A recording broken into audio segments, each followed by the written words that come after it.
नमस्कार, मैं डॉक्टर सत्येंद्र कुमार सैनी।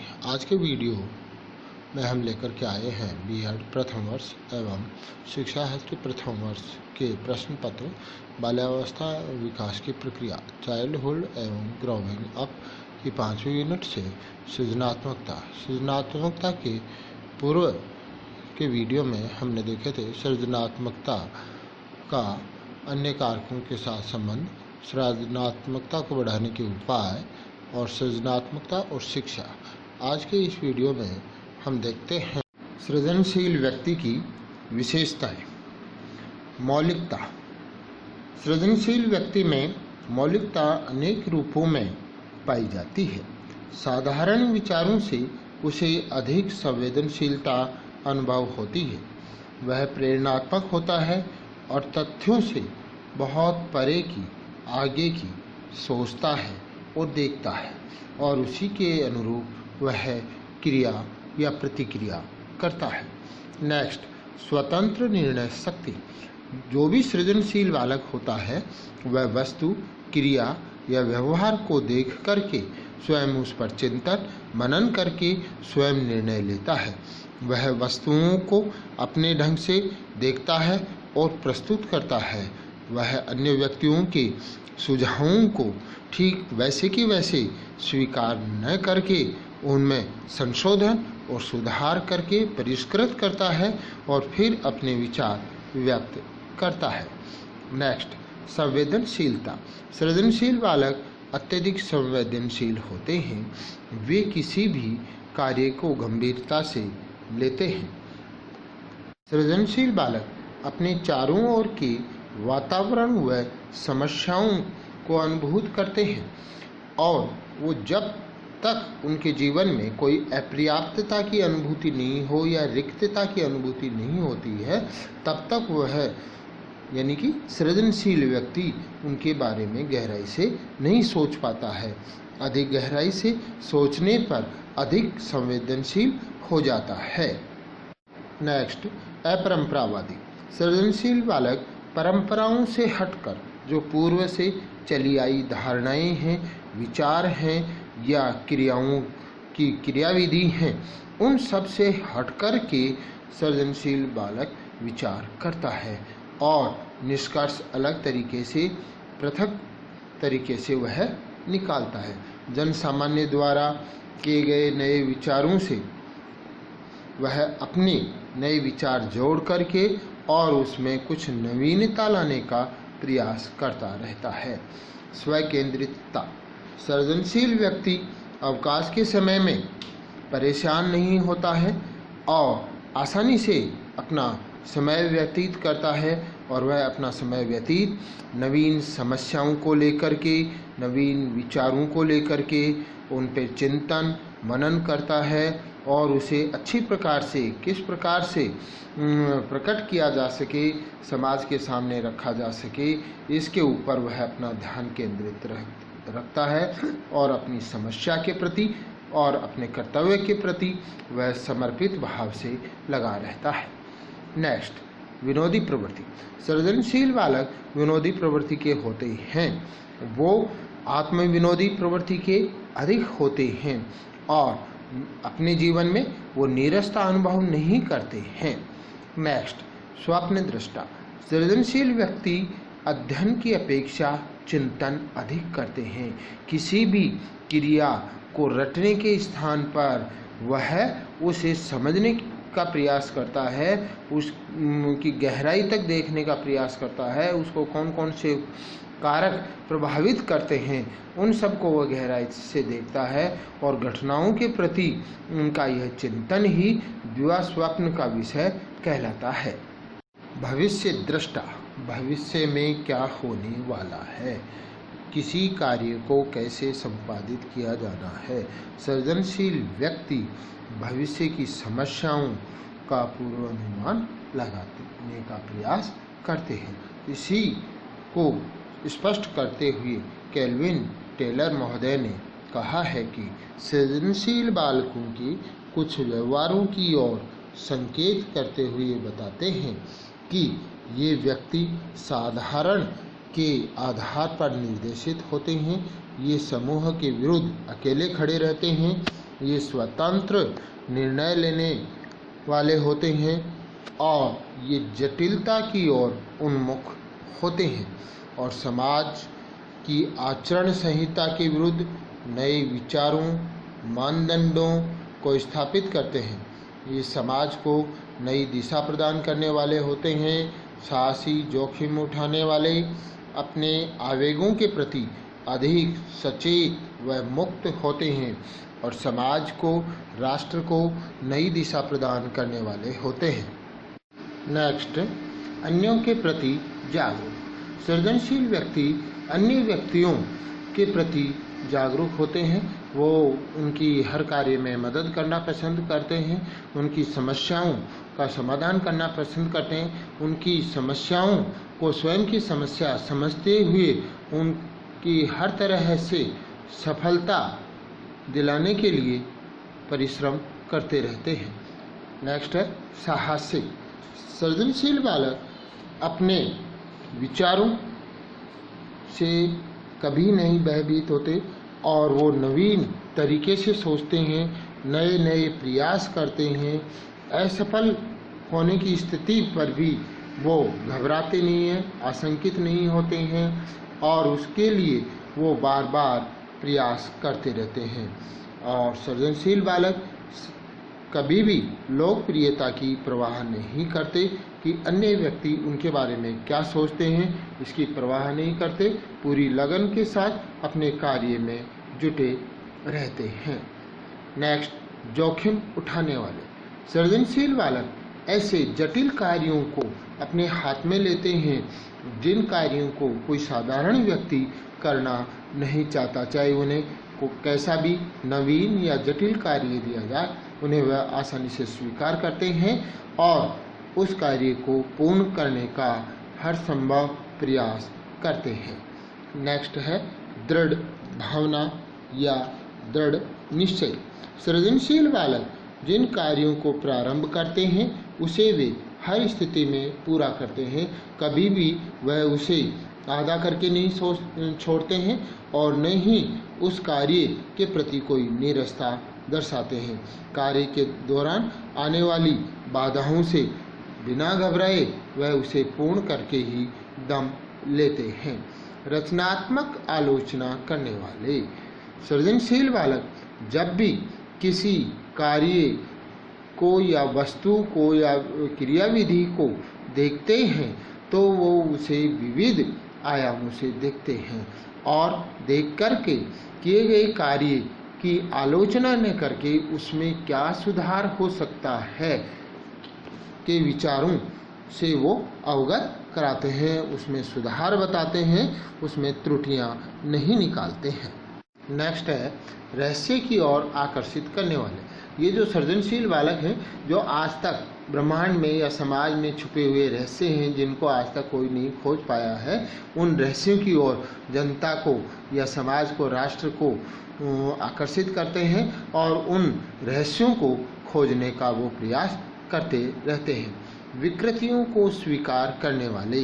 किसी भी क्रियाविधि या समाज या संस्कृति में जो भी विकृतियां हैं उनको वो स्वीकार करके उनमें संशोधन या सुधार करने का प्रयास करते रहते हैं। नेक्स्ट है अव्यवस्था की ओर आकर्षित होने वाले। अव्यवस्था चाहे समाज में हो, परिवार में हो, विद्यालय में हो या किसी संस्था या राष्ट्र में हो, वहाँ की वो अव्यवस्था देख करके शांत नहीं बैठ सकते। उन अव्यवस्थाओं को सही प्रकार से दूर करके और उसको नई दिशा देने का प्रयास करते हैं और इस प्रकार से समाज और राष्ट्र के लिए नवीन क्रियाविधि या नवीन रास्ता तैयार करते हैं जिससे देश या राष्ट्र की उन्नति हो सके। नेक्स्ट, हमेशा किसी न किसी चीज़ से परेशान रहने वाले। सृजनशील बालक स्वयं के वातावरण में या समाज, विद्यालय जिस वह वातावरण में रहता है वहाँ के वातावरण में देखी गई क्रियाविधियों, व्यापारों, वस्तुओं आदि को वह अपने नज़रिए से देख करके उनमें सुधार करने के लिए वह निरंतर प्रयत्नशील रहता है। सृजनात्मकता का मापन। सृजनात्मकता के मापन के संदर्भ में सेनगुप्त का मत पहले देखते हैं। केवल बौद्धिक कारक अपने आप में सृजनात्मक योग्यता की भिन्नताओं को प्रदर्शित करने के लिए पर्याप्त नहीं है, क्योंकि वे पृथक रूप से कार्यरत न होकर संपूर्ण व्यक्तित्व प्रणाली की आवश्यकताओं, रुचियों, अभिप्रेरणाओं, मूल्यों तथा लक्ष्यों, भावनाओं से जुड़े रहते हैं। इसलिए सृजनशीलता के मापन के लिए मुख्य रूप से दो प्रकार से मापन किए जाते हैं, जिसमें एक है ज्ञानात्मक मापक और दूसरा है सृजनशीलता के व्यक्तित्व परक या जो अभिप्रेरणात्मक मापक हैं उनको काम में लिया जाता है। अगर हम देखते हैं साधारण रूप से तो सृजनात्मक योग्यता का मापन करना आसान नहीं है, क्योंकि ये एक अनोखी क्या है योग्यता है और व्यक्ति में कई गुणों का समावेश होता है। सृजनात्मक योग्यता को मापने का प्रयास गिलफोर्ड, टॉरेंसन, बाकर मेहंदी, अनेक मनोवैज्ञानिकों ने किया है। गेटजेल, जैक्सन तथा टॉरेंसन ने भी परीक्षणों का निर्माण किया। भारत में सृजनात्मकता मापन के लिए सबसे अधिक प्रयास करने वाले बाकर, मेहंदी और पासी ने इसमें कार्य किया। टॉरेंसन ने अपने शाब्दिक और अशाब्दिक परीक्षणों का निर्माण किया। टॉरेंसन अपने परीक्षण में बालक के द्वारा प्राप्तांकों का निर्धारण करने के लिए निरंतरता, लोचनीयता, मौलिकता और विस्तार को आधार बना करके उनका मापन करते हैं, अंक प्रदान करते हैं। टॉरेंसन ने बालकों की सृजनात्मकता नापने के लिए 4 परीक्षणों को मिलाकर के एक बैटरी का निर्माण किया, जिनसे वो बालकों की सृजनात्मकता को माप सकें। इन परीक्षणों में 2 परीक्षण मौखिक हैं और 2 परीक्षण शाब्दिक हैं, जिनमें प्रथम है चित्रपूर्ति परीक्षण। इनके इस परीक्षण में अपूर्ण चित्र होते हैं जिन्हें बालकों को पूर्ण करना होता है, या फिर चित्र के कुछ हिस्से अलग अलग कर दिए जाते हैं और उन हिस्सों को जोड़ करके उसे चित्र बनाना होता है, या फिर अपूर्ण चित्र बना करके छोड़ दिया जाता है और उसके आधार पर बालक को चित्र बनाने के लिए कहा जाता है। इस बात का ध्यान रखा जाता है कि छात्र इन चित्रों के सारे नवीन कोई मौलिक चित्र बनाए। जैसे एक चित्र दे दिया, उसके आधार पर वह विचार करके कोई नवीन चित्र बनाए, ऐसी भी अपेक्षा ये रखी जाती है।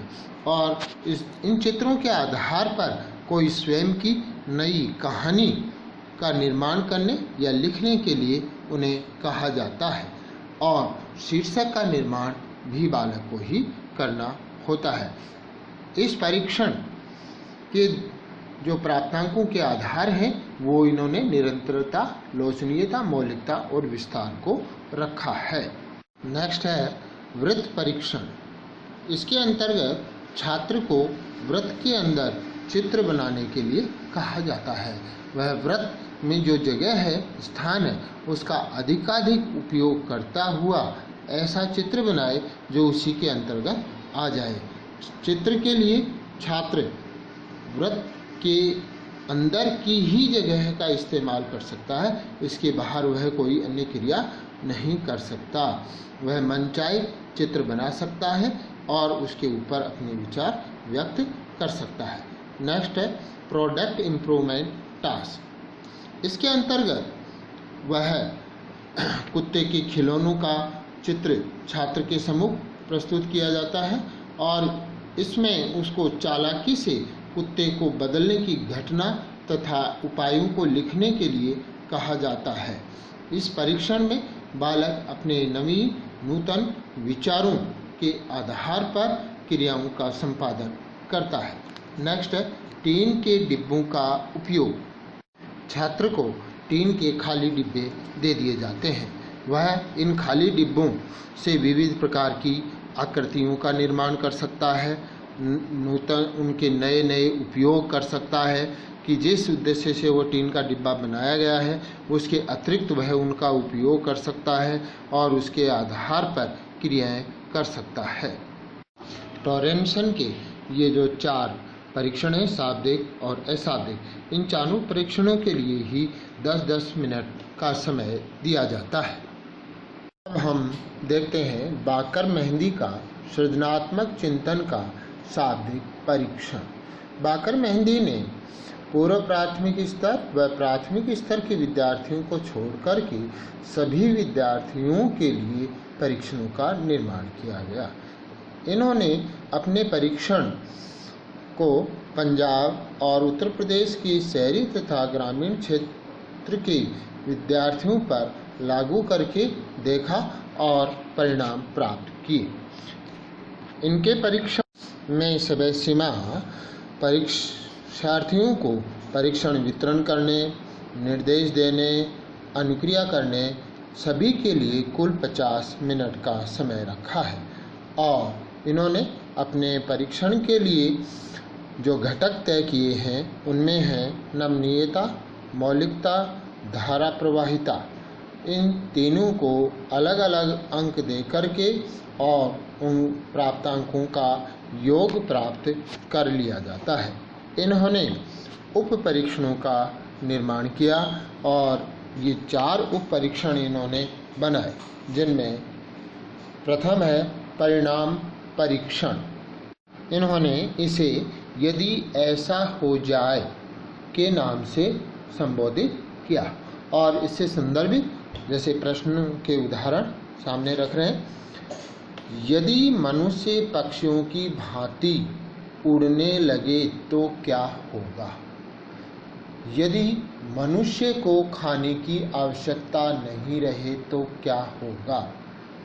यदि आपके विद्यालय में पहिए लग जाएं तो क्या होगा? इस प्रकार के प्रश्न इन्होंने अपने परीक्षण में रखे और ये परीक्षण कल्पना शक्ति व मौलिकता को मापने का प्रयास करता है।